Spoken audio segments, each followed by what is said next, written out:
کہ وحی کی تعلیمات کے بغیر عقل بہت دفعہ انسان کو گمراہ کر دیتی ہے. یہ عقل جو ہے نا، جس کو آج لبرل لوگوں نے اپنا باپ بنا لیا ہے کہ جو عقل کہے گی ہم اس پہ چلیں گے، یہ بہت بڑی مسٹیک ہے. بہت ساری چیزوں میں انسان کی عقل اس کو گائیڈ نہیں کرتی. ہمیں جو نالج حاصل ہوتی ہے نا، جو یورپ کے بڑے بڑے فلاسفر گزرے ہیں نا، ان میں بڑا اختلاف رہا ہے کہ صحیح بات ہم حواس سے صحیح فیصلہ کرتے ہیں یا عقل سے صحیح فیصلہ کرتے ہیں. تو وہ اختلاف حل ایسے ہوا کہ جو ہمارے حواس ہیں، ہماری آنکھیں، ہمارے کان، اور جو ہم حس کے ذریعے محسوس کرتے ہیں، یہ چیزیں ہمیں نالج فراہم کرتی ہیں. جب یہ نالج ہماری کھوپڑی میں اکٹھی ہوتی ہے تو عقل پھر اس نالج کو جمع کر کے اس میں ایک ربط پیدا کر کے اصول اور ضابطے وضع کرتی ہے.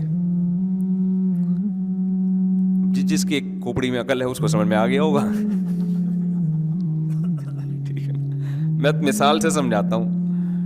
بہت اہم ٹاپک ہے سمجھنے کا. یہ جو غیر مسلم تباہ و برباد ہوئے نا، اسی بیس پہ برباد ہوئے ہیں. جو ان کا بہت ساری چیزوں میں برباد ہو گئے. وہ دیکھو، مثال کے طور پر آپ نے چولہے میں آگ لگائی، ٹھیک ہے نا، مشاہدہ کیا نا آپ نے کہ یار یہ یوں کرو، یہ جلاؤ، آگ لگتی ہے اس سے. ایسے ہی یہ آپ آنکھوں سے دیکھ رہے ہیں نا، آنکھوں سے آپ نے دیکھا. پھر اس کے اور آپ نے پانی رکھا، وہ پانی آپ کو دیکھنے میں تو ویسے ہی لگ رہا ہے، ہاتھ ڈالا، محسوس ہوا کہ یہ کیا ہے، گرم ہے. تو آپ کو جو نالج ملی ہے وہ نالج یہ ملی کہ جب چولہے کو یوں کر کے یوں گھمایا تو آگ نکلی، اس کے اوپر پانی رکھا تو گرم ہو گیا. تو یہ جو نالج آپ کو ملی ہے، اس سے آپ نے ایک اصول اور ضابطہ اخذ کیا. ایک اصول اور ضابطہ اخذ کیا کہ واٹر کو، پانی کو جب بھی ہیٹ ملے گی نا، ہیٹ ملے گی تو وہ کیا ہوگا، اس کا ٹیمپریچر بڑھے گا. اور جتنا ٹیمپریچر بڑھے گا اتنا ہی اس کے ابلنے کے چانسز بڑھ جائیں گے. تو اب آپ کیا کرو گے، آپ ایک ضابطہ متعین کر لو گے، بھائی چولہا جلانا ضروری نہیں ہے کسی بھی طریقے سے. اصل چیز جو ہو رہی ہے نا، جو قاعدہ اور کلیہ آپ کی کھوپڑی اگر کام کر رہی ہے تو آپ ایک قاعدہ ضابطہ نکالو گے، بھائی ہیٹ دو، چاہے وہ ہیٹر کے ذریعے، چاہے وہ سورج کے ذریعے، کسی بھی طرح سے ہیٹ دو گے تو گرم ہوگا، ورنہ گرم نہیں ہوگا. اور جو بے عقل لوگ ہوتے ہیں وہ کہتے ہیں کہ نہیں، پانی گرم کرنے کے لیے ضروری ہے کہ ایسے یوں کر کے ماچس جلائی جائے، یوں کر کے چولہا جلایا جائے، یوں کر کے دیگچی کے اوپر رکھا جائے، ورنہ کسی کا باپ بھی پانی گرم نہیں کر سکتا، چونکہ ہمارا مشاہدہ ہے کہ ایسے گرم ہوا تھا. ابے بھائی تمہارا مشاہدہ ہے ایسے گرم ہوا تھا، لیکن کھوپڑی ہوتی نا تو گرم ہونے کی وجہ سمجھ میں آتی کہ ہیٹ کی وجہ سے ہو رہی ہے. تو اصول اور ضابطہ جو سائنسدان تجربے کر کر کے نکالتے ہیں نا، یہ مشاہدہ کیا، وہ مشاہدہ کیا، وہ اس سے کلیات ہوتے ہیں. نیوٹن نے جو کام کیا تھا، دیکھو نیوٹن کے دماغ میں عقل تھی تو کیا ہوا ہے، اوپر سے سیب نیچے آ کے کھوپڑی پہ گرا تھا نیوٹن کی، یا دائیں میں گرا تھا، سر پہ گرا تھا، سر پہ گرا. نیوٹن کی آنکھوں نے دیکھا سیب اوپر سے کہاں آ رہا ہے، نیچے آ رہا ہے. یہ جو نالج اس کو دی کس نے دی، آنکھوں نے. حواس ہے نا، حس ہے نا، آنکھ جو قوت بصارت، یہ حس نے کام کیا، یہ نالج دی اس نے. اور جب وہ کھوپڑی پہ لگی تو ظاہر ہے جب بھی کسی کے کھوپڑی پہ کوئی چیز پڑتی ہے تو بات کھوپڑی میں، سیب کھوپڑی میں جائے نہ جائے، بات کھوپڑی میں آ جاتی ہے. تو نیوٹن نے اس معلومات سے یہ نتیجہ اخذ کیا کہ یار کلیہ نکال لیا، عقل استعمال کی. جنہوں نے عقل استعمال نہیں کی انہوں نے کہا سیب اوپر سے آیا، کھوپڑی پہ لگا، نالج ملی ان کو کہ بھئی سیب اوپر سے آ کے لگتا کہاں ہے، اگر نیچے سر ہو تو سر پہ لگے گا. تو ان کے پاس جو نالج آئی وہ یہ نالج آئی کہ سیب اوپر سے نیچے آ کے کھوپڑی پہ لگتا ہے. بس کوئی ضابطہ اور کلیہ نہیں نکالا انہوں نے. بہت زیادہ ضابطہ نکال لیتے تو یہ نکال لیتے اوپر یوں کر کے پھینکو تو نیچے آئے گا, بس یہ ضابطہ نکال لیتے. نیوٹن کی کھوپڑی نے بہت زیادہ کام کیا. عقل, تو عقل نے ایک کلیہ وضع کیا کہ بھائی یہ اوپر سے نیچے کیوں آ رہا ہے, نیچے سے اوپر کیوں نہیں جا رہا, تو زمین میں کون سی ایسی چیز ہے جس کی وجہ سے نیچے آ رہا ہے. تو اس نے دیکھا بھائی زمین ایک بہت بڑے حجم والا ایک کثافت ہے اس کے اندر. تو اس نے تجربے اور مزید کچھ مشاہدے کر کے نتیجہ نکالا کہ کسی بھی چیز میں جتنی کمیت ہوگی نا کسی چیز کی, اتنی ہی اس میں کشش ہوگی.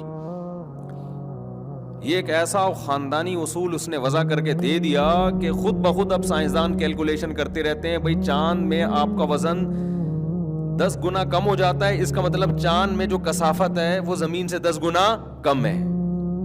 تو اس سے کیا پتہ چلتا ہے بھائی, مشاہدات جو ہیں وہ معلومات اکٹھی کرتے ہیں اور عقل ان معلومات میں ربط پیدا کر کے اصول اور ضابطے بولو متعین کر دیتی ہے.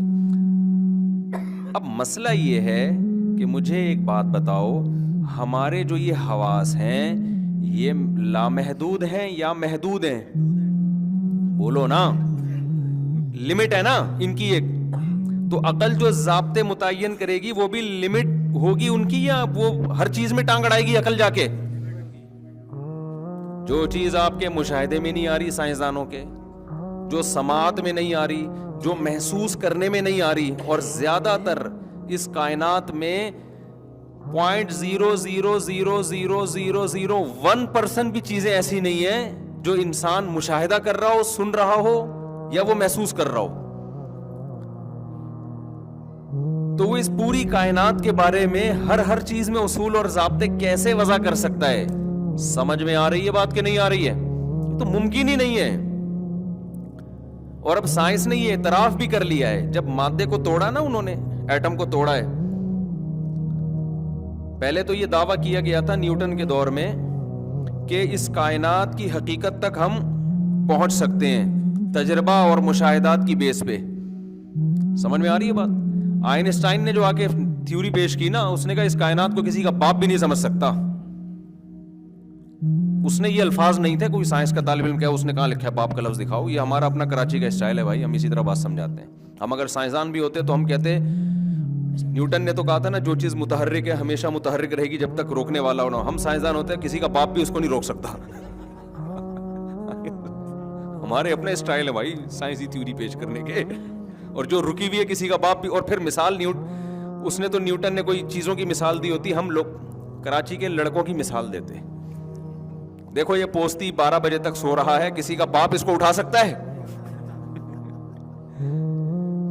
تو یہ پڑا رہے گا قیامت تک, جب تک اس کا ابا اس کو دھکا دے کے گھر سے باہر اسکول کے لیے یا کاروبار کے لیے یا ملازمت کے لیے نکالے گا نہیں. تو ہمارا مقصد سائنسی نظریہ سمجھانا ہے, ہم جو جس طرح بھی مقصد بات سمجھ میں آنا چاہیے.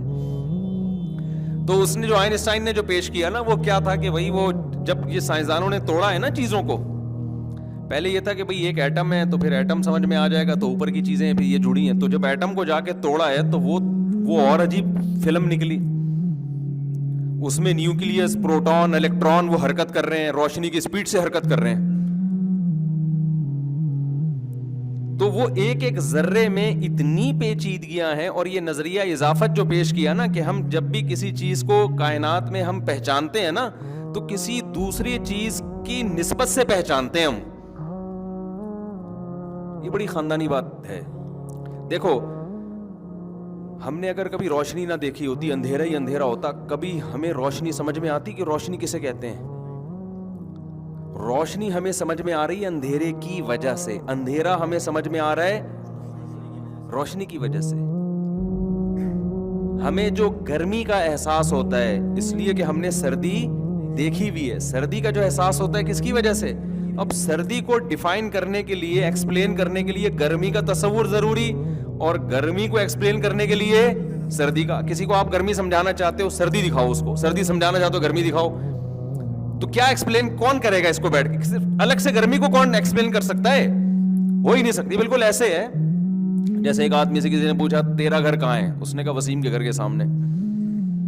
اس نے کہا وسیم کا گھر کہاں ہے, اس نے کہا میرے سامنے. اس نے کہا دونوں کا کہاں؟ کہہ رہے آمنے سامنے. اب بتاؤ کسی کا باپ بھی اس لوکیشن پہ پہنچ سکتا ہے؟ بالکل یہی، یہ تو میں نے سادہ الفاظ میں سمجھایا ہے.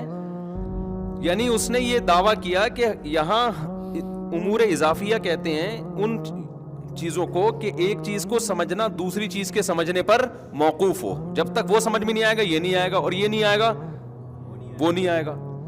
تو پوری کائنات جو ہے نا اسی اصول پہ چل رہی ہے، اسی اصول پہ چل رہی ہے پوری کائنات. تو وہ جتنا اندر جاتے گئے نا سائنسدان بولتے گئے بھائی یہ کھوپڑی میں آنے والی چیز نہیں ہے. تو انہوں نے پھر یہ کہا کہ جو چیز کھوپڑی میں آ رہی ہے، جو ہماری سماعت میں، جو ہماری آنکھیں دیکھ رہی ہیں، ان کے بارے میں ہم نظریات وصول کر سکتے ہیں. اس سے آگے ہمیں جانے کی نہ اجازت ہے اور نہ اس کا ہمیں کوئی فائدہ ہوگا. لہذا اس کائنات کی حقیقت کو پوری طرح سمجھنا، گویا کہ سائنسدانوں نے اعتراف کر لیا کہ یہ ممکن ہے ہی نہیں.